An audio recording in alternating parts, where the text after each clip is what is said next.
जय Hind, welcome back to the channel.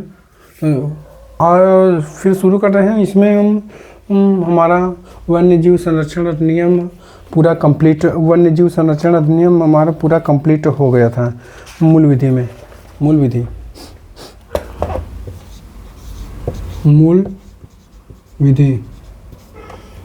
में हमारा इसमें है वन्य जीव संरक्षण अधिनियम हमारा पूरा कंप्लीट हो गया है।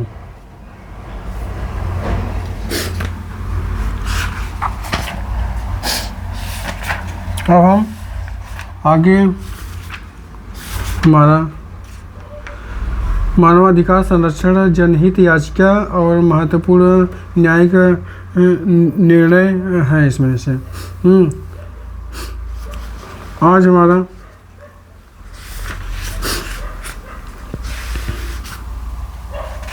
एक टॉपिक में पूरा हम इसको कंप्लीट करते हैं।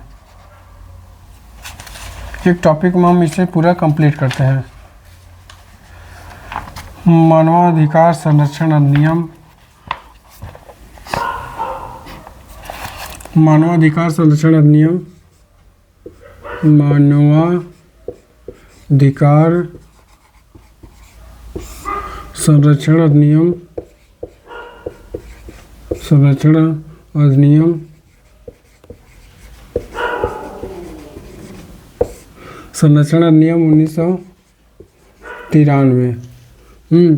The protection of human right act 1993 1993।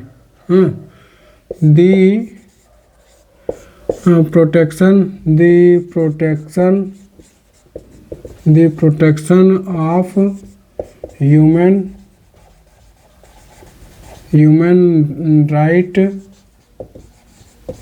rights Act 1993। इस अधिनियम का नाम मानवाधिकार संरक्षण अधिनियम 1993 है। भारत में मानवाधिकार संरक्षण अधिनियम 8 जनवरी 1994 को अधिनियमित किया गया तथा इसे 28 सितंबर 1993 से लागू किया गया है। अधिनियम का विस्तार पूरे संपूर्ण भारत में है। अधिनियम में 28 सितंबर 1993 से लागू है। अधिनियम संरक्षण मानवाधिकार संरक्षण अधिनियम में 8 अध्याय और कुल 43 धाराएं हैं। मानवाधिकार संरक्षण सार्वभौमिक घोषणा की भाषा सभी पुरुषों को समान बनाया गया है से संबंधित है। सभी मनुष्यों को समान बनाया गया है में बदलने के लिए हंसा मेहता जिम्मेदार थे। रुएल्स पसंदीदा वाक्य है। अधिनियम के अधीन कुछ महत्वपूर्ण परिभाषाएं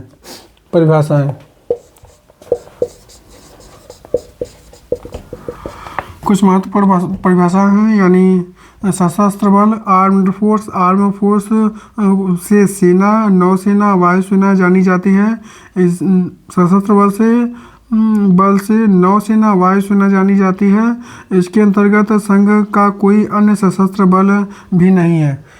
अध्यक्ष चेयरपर्सन अध्यक्ष से केंद्रीय आयोग और या फिर राज्य आयोग का अध्यक्ष अभिप्रेत है।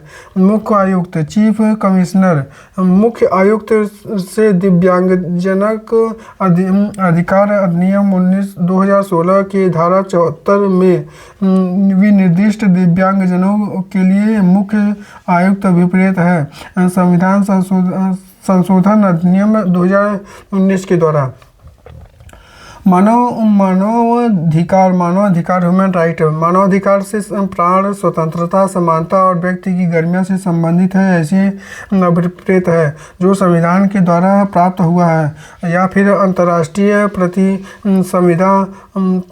संविदा से समाहित है और भारत के न्यायालयों द्वारा प्रवर्तनीय है। अंतर्राष्ट्रीय संविदा इंटरनेशनल कॉवेनेंट संयुक्त राष्ट्र की महासभा में 16 दिसंबर 1966 को अंगीकृत की गई सिविल और राजनीतिक अधिकारों संबंधित अंतर्राष्ट्रीय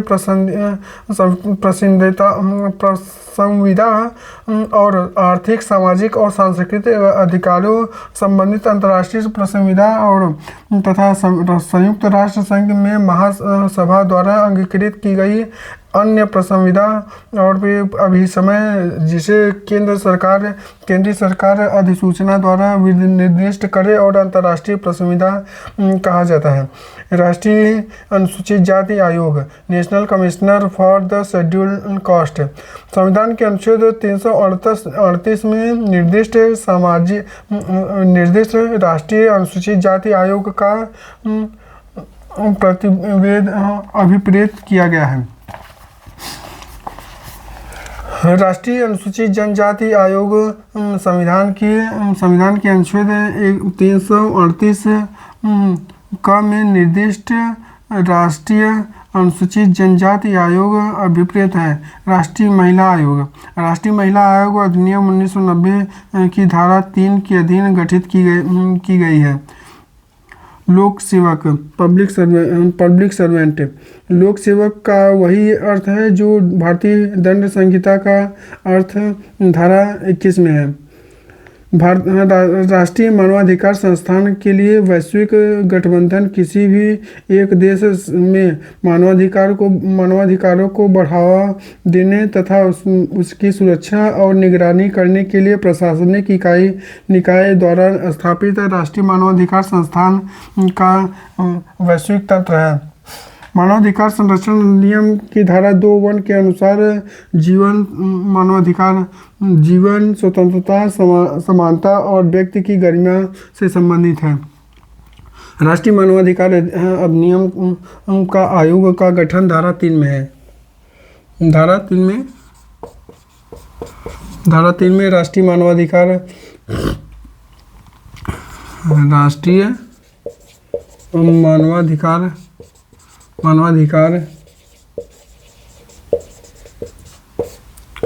कार का आयोग गठन 1993। राष्ट्रीय मानवाधिकार आयोग का स्थापना सन 1993 में की गई थी। केंद्रीय सरकार राष्ट्रीय मानवाधिकार आयोग का गठन करेगी। आयोग निम्नलिखित में से मिलकर बनेगी। अध्यक्ष जो उच्चतम न्यायालय के मुख्य न्यायमूर्ति या फिर कोई अन्य रहा है। सदस्य जो उच्चतम न्यायालय द्वारा न्यायाधीशों हैं या फिर रहा है। सदस्य जो किसी उच्च न्यायालय, उच्चतम न्यायालय, उच्च न्यायालय के मुख्य न्यायाधीश रहे हों। और फिर तीन सदस्य जिसमें से कम एक सदस्य महिला होगी। इसमें से ऐसे जिन्हें मानवाधिकार से संबंधित विषयों की जानकारी होगी और या फिर अनुभव होगा। राष्ट्रीय मानवाधिकार आयोग का अध्यक्ष उच्चतम न्यायालय का पूर्व मुख्य न्यायाधीश या फिर उच्चतम न्यायालय के सेवानिवृत्त न्यायाधीश होते हैं। राष्ट्रीय पिछड़ा वर्ग आयोग, राष्ट्रीय अल्पसंख्यक आयोग, राष्ट्रीय बालक अधिकार संरक्षण आयोग, राष्ट्रीय अनुसूचित जाति आयोग, राष्ट्रीय अनुसूचित जनजाति आयोग, महिला राष्ट्रीय आयोग का अध्यक्ष, दिव्यांगजनों के लिए मुख्य आयुक्त, कुछ परिस्थिति में विनिर्दिष्ट कृत्यों के निर्वाह के लिए आयोग के पदेन सदस्य समझे जाएंगे। एक महासचिव होगा जो आयोग का मुख्य कार्यपालक अधिकारी होगा। राष्ट्रीय आयोग का मुख्यालय दिल्ली में होगा। राष्ट्रपति अपने हस्ताक्षर और मुख्य मुद्रा सहित अधिपत्र द्वारा अध्यक्ष और सदस्य की नियुक्ति करेंगे। राष्ट्रीय मानवाधिकार आयोग के अध्यक्ष तथा सदस्य की नियुक्ति भारत का राष्ट्रपति करते हैं। उपर्युक्त नियुक्ति ऐसी समिति की सिफारिश प्राप्त होने के पश्चात की जाएगी, जो निम्नलिखित में से मिलकर बने हुए हैं। धारा नंबर 4 में अध्यक्ष होंगे अध्यक्ष प्रधानमंत्री, लोकसभा अध्यक्ष सदस्य, भारत सरकार के गृह मंत्रालय द्वारा प्रभारी मंत्री सदस्य, लोकसभा के विपक्ष का नेता सदस्य, राज्यसभा में विपक्ष का नेता सदस्य, राज्यसभा के उपसभापति सदस्य होंगे। अध्यक्ष तथा सदस्य अपने हस्ताक्षर से राष्ट्रपति को संबोधित लिखित सूचना द्वारा अपने पद से त्यागपत्र दे सकता है। अध्यक्ष या किसी अन्य सदस्य को केवल साबित कदाचार या फिर असमर्थता के आधार पर उच्चतम न्यायालय द्वारा निर्मित विहित प्रक्रिया के अनुसार की गई जांच की रिपोर्ट पर राष्ट्रपति द्वारा हटाया जा सकता है। कुछ अन्य कारणों से ही उन्हें राष्ट्रपति द्वारा हटाया जा सकता है, जैसे दिवालिया होना, उनके पद के अतिरिक्त किसी सेवक नियोजन में होना, मानसिक और शारीरिक शिथिलता और विकृत चित्त होना, नैतिक अद्यता के किसी अपराध में सिद्ध दोष ठहराना जाना और कारावास से दंडादेश होना। राष्ट्रीय मानवाधिकार आयोग के अध्यक्ष किसी अन्य सदस्य को हटाने की शक्ति राष्ट्रपति को होता है। अध्यक्ष तथा सदस्यों के पदावधि धारा 6 में अध्यक्ष के रूप में नियुक्ति व्यक्ति पद की तारीख से 3 वर्ष या फिर 70 वर्ष दोनों में से जो पहले हो जाए पद धारण करेगा और पुनर्नियुक्ति का पात्र होगा। राष्ट्रीय मानवाधिकार आयोग के सदस्य की सेवानिवृत्ति का आयु 70 वर्ष है। सदस्य के रूप में नियुक्त व्यक्ति पदग्रस्त के तारीख से 3 वर्ष तक का पद धारण करेगा और पुनर्नियुक्ति का भी पात्र होगा, परंतु कोई भी सदस्य अधिकतम 70 वर्ष की आयु से अधिक पद धारण नहीं करेगा।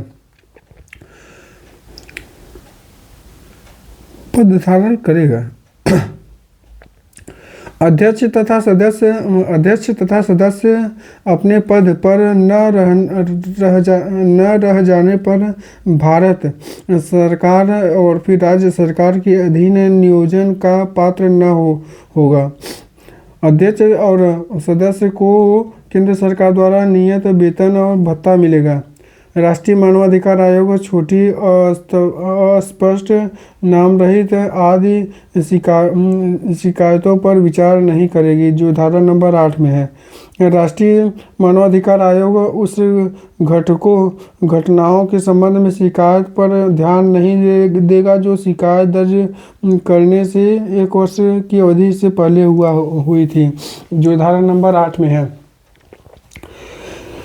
राष्ट्रीय मानवाधिकार आयोग द्वारा किसी भी रूप से प्राप्त सभी शिकायतें और प्राप्त करने की तिथि से 1 हफ्ते के भीतर पंजीकृत की जाएगी और उन्हें एक संख्या निर्दिष्ट की जाएगी और जो तथा विचारार्थ के लिए रखा जाएगा, धारा नंबर 8 में है। राष्ट्रीय मानवाधिकार आयोग और राष्ट्रीय अधिकार संरक्षण अधिनियम 1993 के तहत स्थापित एक संवैधानिक निकाय है। राष्ट्रीय मानवाधिकार आयोग का मुख्यालय नई दिल्ली में स्थित है। राष्ट्रीय मानवाधिकार आयोग का प्रथम अध्यक्ष न्यायमूर्ति रंगनाथ मिश्रा थे। राष्ट्रीय आयोग के कार्य और शक्ति। राष्ट्रीय मानवाधिकार अधिनियम संरक्षण अधिनियम 1993 की धारा 12 के माध्यम से राष्ट्रीय मानवाधिकार आयोग के स्वतः संज्ञान लेने की शक्ति प्रदान की गई है। आयोग ने निम्नलिखित कृत्य हैं, धारा नंबर 12 में है। स्वप्रेक्षण से या किसी पीड़ित व्यक्ति द्वारा या उच्च न्यायालय या उच्चतम न्यायालय के आदेश द्वारा उसके सामने प्रस्तुत की गई अर्जी पर मानव अधिकार का किसी भी लोक सेवक द्वारा अतिक्रमण या फिर दुष्प्रेरण या फिर उपेक्षा की शिकायत के बारे में जांच करेगा। किसी भी शक्ति के समक्ष किसी भी न्यायालय के समक्ष लंबित कार्यवाही में जिसमें मानव अधिकार के अतिक्रमण का कथन है, उस न्यायालय की अनुमति से हस्तक्षेप करेगा।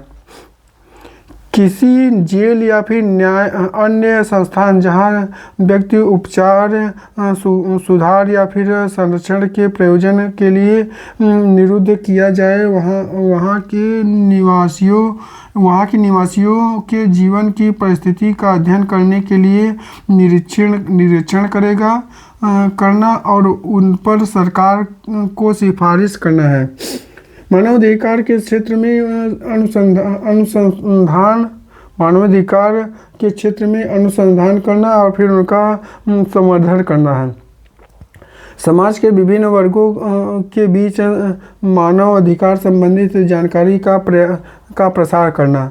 मानवाधिकार के संरक्षण के लिए उपबद्ध रक्षोपायों के प्रति जागरूकता का संवर्धन करना। मानवाधिकार क्षेत्र में कार्यरत गैर सरकारी संगठन तथा संस्थाओं के प्रयासों को उत्साहित करना। आयोग को किसी वाद का विचार करते समय सिविल न्यायालय के सभी शक्तियाँ होंगी, जैसे कि साक्षियों को समन करना, हाजिर करवाना और फिर शपथ पर उनकी परीक्षा करना। किसी दस्तावेज को प्रकट या पेश करने का अपेक्षा करना, शपथ पत्र पर साक्ष्य ग्रहण करना, साक्षी या दस्तावेजों की परीक्षा के लिए कमीशन निकालना आदि। राष्ट्रीय आयोग ऐसे भवन या फिर संस्थान में जहां पर जांच की विषय वस्तु से संबंधित कोई दस्तावेज पाया जा सकता है, प्रवेश कर सकता है, उसे प्राप्त कर सकता है। जांच से संबंधित इन्वेस्टिगेशन के लिए केंद्रीय सरकार या फिर राज्य सरकार के किसी अधिकारी या फिर इन्वेस्टिगेशन अभिकरण के सेवाओं का उपयोग कर सकेगा। आयोग यथास्थिति केंद्रीय सरकार और संबंधित राज्य सरकार को वार्षिक रिपोर्ट या फिर विशेष रिपोर्ट प्रस्तुत करेगा। दंड प्रक्रिया संहिता की धारा 100 के तहत राष्ट्रीय मानवाधिकार आयोग के पास तलाशी और जब्ती की शक्ति होगी, जो धारा नंबर 13 में है।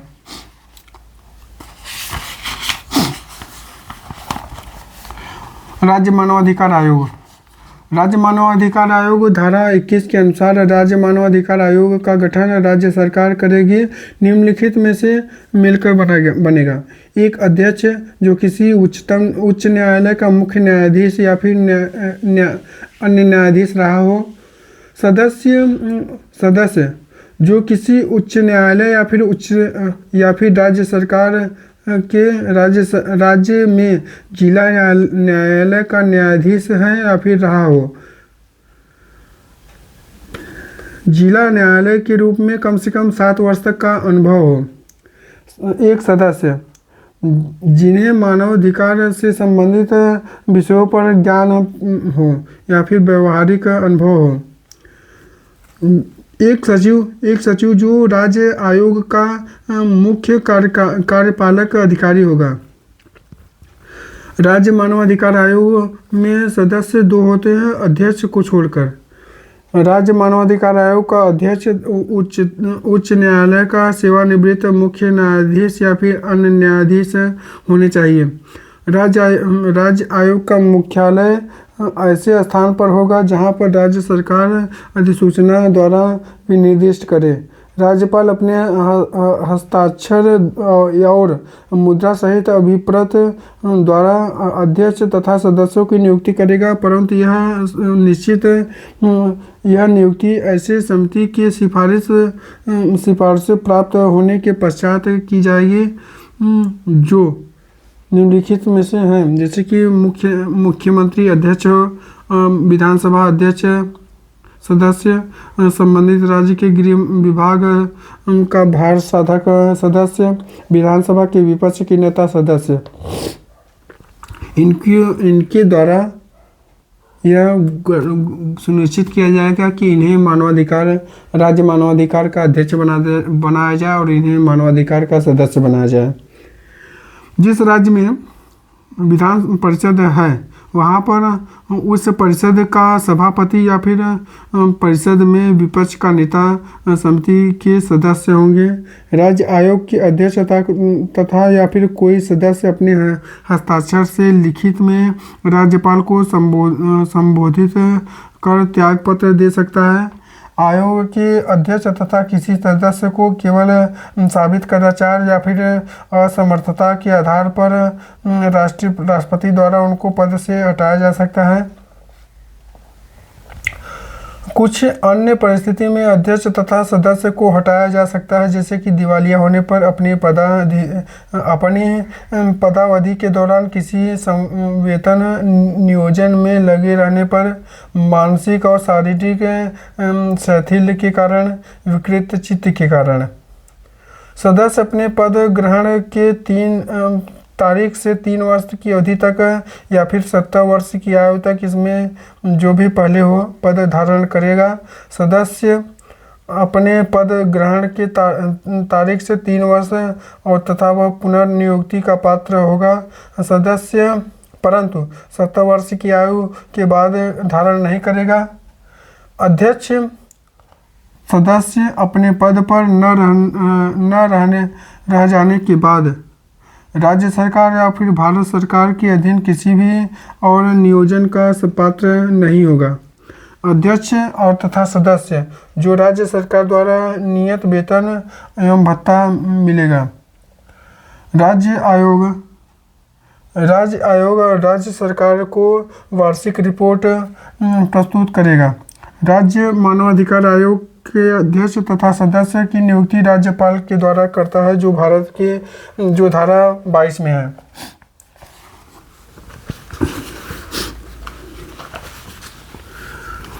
राज्य मानवाधिकार आयोग के अध्यक्ष तथा किसी अन्य सदस्य को हटाने का अधिकार भारत के राष्ट्रपति को प्राप्त है, जो धारा नंबर 23 में है। राज्य मानवाधिकार आयोग राज्य सरकार को एक वार्षिक प्रतिवेदन प्रस्तुत करेगा और वह इसे राज्य विधानसभा को अग्रेसित करेगा, जो धारा नंबर 28 में है। मानवाधिकार न्यायालय ह्यूमन राइट कोर्ट में मानवाधिकार के अतिक्रमण से उद्भूत होने वाले अपराधों को शीघ्रता से विचारण करने के लिए राज्य सरकार उच्च न्यायालय के मुख्य न्यायाधीश की सहमति से प्रत्येक जिले में मानवाधिकार न्यायालय का गठन करेगी, जो धारा नंबर 30 में है। मानवाधिकार न्यायालय का गठन मानवाधिकार संरक्षण अधिनियम 1993 की धारा 30 के तहत किया जाएगा। मानवाधिकार संरक्षण अधिनियम 1993 के तहत सत्र न्यायालय को मानवाधिकार न्यायालय के रूप में कार्य करने के लिए नामित करेगा, जो धारा नंबर 30 में है। पहले से ही किसी सेशन न्यायालय को मानवाधिकार न्यायालय बनाया गया हो। राज्य सरकार के प्रत्येक मानवाधिकार न्यायालय में एक लोक अभियोजक पब्लिक प्रोसिक्यूटर की नियुक्ति करेगा। इसमें से ऐसे अधिवक्ता जो 7 वर्ष की अवधि का विधि का व्यवसाय किए हों या फिर लोक अभियोजक की नियुक्ति हो सकती है। प्रकीर्णन यानी मिसलेनियस प्रकीर्णन। मानवाधिकार संरक्षण अधिनियम 1993 की धारा 37 के तहत विशेष जांच एजेंसी के गठन का प्रावधान किया जाएगा। केंद्रीय सरकार संसद में समन्वय विनियोग के पश्चात राष्ट्रीय मानवाधिकार आयोग के लिए अनुदान प्रदान कर सकती है। राज्य सरकार विधानमंडल के समन्वय विनियोग के पश्चात राज्य मानवाधिकार आयोग को अनुदान प्रदान कर सकती है। राष्ट्रीय आयोग तथा राज्य आयोग उस तारीख से जिसको मानव अधिकार का अतिक्रमण गठित हुआ है 1 वर्ष के समाप्ति के पश्चात किसी विषय को जांच नहीं करेगा। धारा नंबर 40 के अंतर्गत केंद्रीय सरकार राष्ट्रीय मानवाधिकार के लिए नियम बना सकते हैं और अध्यक्ष तथा सदस्य के वेतन, भत्ते, प्रशासनिक, वैज्ञानिक संबंध आदि के लिए। धारा नंबर 40 के अंतर्गत बिना नियम कुछ परिस्थितियों में भूत लक्ष्य हो सकता है। धारा नंबर 41 के अधीन राज्य सरकार तथा राज्य मानवाधिकार आयोग के लिए नियम बना सकती है। मानवाधिकार संरक्षण अधिनियम 2019, मानवाधिकार संरक्षण अधिनियम 2019 19 जुलाई 2019 को मानवाधिकार संरक्षण अधिनियम संशोधित किया गया, जो 2019 में पारित हुआ। राज्यसभा में 22 जुलाई 2019 को इस विधेयक को पारित किया गया। उल्लेखनीय है कि यह विधेयक मानवाधिकार संरक्षण अधिनियम 1993 में संशोधन प्रस्तावित किया गया। यह अधिनियम निम्नलिखित रूप से प्रमुख उपबंधों प्रावधानित करता है। यह विधेयक भारत के मुख्य न्यायाधीश तथा अन्य किसी ऐसे व्यक्ति जो उच्चतम न्यायालय का न्यायाधीश रहा हो को भी राष्ट्रीय मानवाधिकार आयोग NHRC के अध्यक्ष के रूप में नियुक्त किए जा सकते हैं और पात्र बनाता है।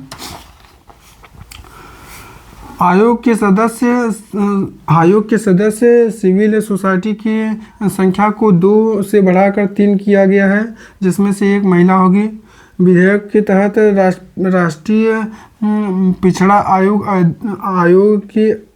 पिछड़ा वर्ग आयोग के अध्यक्ष तथा राष्ट्रीय बाल अधिकार संरक्षण आयोग के अध्यक्ष और दिव्यांगजनों संबंधित मुख्य आयुक्त को आयोग के सदस्य के रूप में सम्मिलित किया जा सकता है। किसी भी राज्य के मुख्य न्यायाधीश तथा अन्य किसी व्यक्ति को उच्च न्यायालय के न्यायाधीश रहा हो, जो राज्य मानवाधिकार आयोग के अध्यक्ष के रूप में नियुक्त किए जा सकते हैं हेतु पात्र बनाता है। विधेयक द्वारा आयोग और राज्य आयोग के अध्यक्षों और सदस्यों की पदावधि को 5 वर्ष से कम करके 3 वर्ष तक के लिए संबंधित प्रावधान किया गया है। तो आज के लिए इतना ही। अगर वीडियो अच्छा लगा हो तो सबसे पहले आप चैनल को सब्सक्राइब कर लें और वीडियो को लाइक कर दें। जय हिंद।